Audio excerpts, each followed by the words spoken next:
प्रवेश कर रहा हूं। वर्ष 2025 को मैं 100 वर्ष का हो जाऊंगा।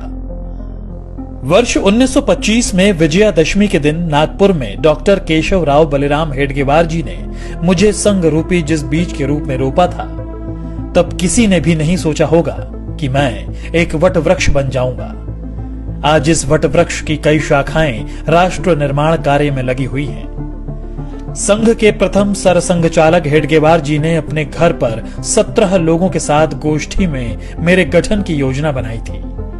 इस बैठक में हेडगेवार जी के साथ विश्वनाथ केलकर, भावजी कावरे, अण्णा साहने, बालाजी हुद्दार, बापूराव भेदी आदि लोग मौजूद थे।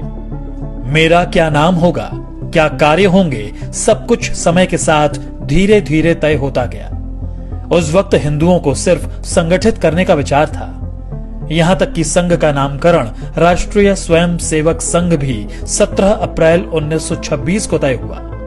इसी दिन हेडगेवार जी को सर्वसम्मति से संघ प्रमुख चुना गया, लेकिन सरसंघचालक वे नवंबर 1929 में बनाए गए। मेरे नाम के अस्तित्व में आने से पहले 3 नामों पर विचार मंथन हुआ, जो थे राष्ट्रीय स्वयं सेवक संघ, जरीपटका मंडल और भारतोद्वारक मंडल,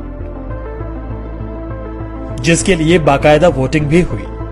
नाम विचार के लिए बैठक में मौजूद 26 सदस्यों में से 20 सदस्यों ने राष्ट्रीय स्वयं सेवक संघ को अपना मत दिया, जिसके बाद मैं यानी आरएसएस अस्तित्व में आया। पिछले कई दशकों से लगातार देश के कोने कोने में संघ की शाखाएं लग रही हैं। हेडगेवार जी ने व्यायामशालाएं और अखाड़ों के माध्यम से संघ कार्य को आगे बढ़ाया था। स्वस्थ और अनुशासित स्वयं सेवक होना उनकी कल्पना में था। 96 वर्ष के सफर में आज मेरे 80 से ज्यादा समविचारी और अनुषांगिक संगठन हैं। दुनिया के करीब 40 देशों में मैं सक्रिय हूं। पर मेरा यह सफर इतना भी आसान नहीं था। कई ऐसे मौके आए जब मुझ पर आरोप प्रत्यारोप भी लगे और यहां तक प्रतिबंध भी लगा दिया गया। इस दौरान स्वयं सेवकों के साथ दुर्व्यवहार भी हुआ, लेकिन हम स्पष्ट थे क्योंकि हमारा लक्ष्य स्पष्ट था।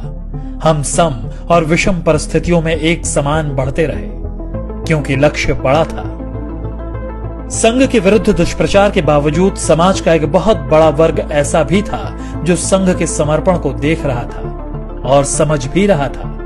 यही कारण था कि जिस परिवार को संघ के स्वयं सेवकों की मदद किसी न किसी रूप में मिली, वह सदैव के लिए संघ का हो गया। मैं तो अपने कार्य पथ पर अपने स्थापना के साथ ही निरंतर चलता रहा।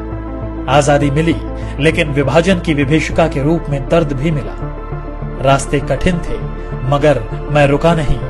अपने राष्ट्र और सनातन सुरक्षा के लिए मैंने तब भी 3000 कैंप्स लगाए और अपने बंधु भगिनियों के साथ चला।